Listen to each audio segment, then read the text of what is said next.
sobrang suwabe lang, di ba? Walang mga ganyan-ganyan, mga ganun-ganun, wala. Sa Joseph lang locker yun. room, paano siya?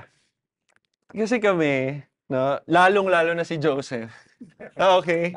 Di ba may mga player pang nagyabang, maiinis ka eh. Di ba? Si Cyrus pang nagyabang, iba yung yabang niya na matatawa ka.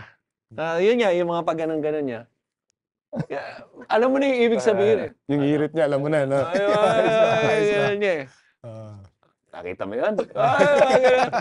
Ganun lang. Alam mo na yung ibig sabihin. Kasi his game speaks for itself. So, and yun nga, sa training, I'll never forget, lahat kami, go weights, gano'n.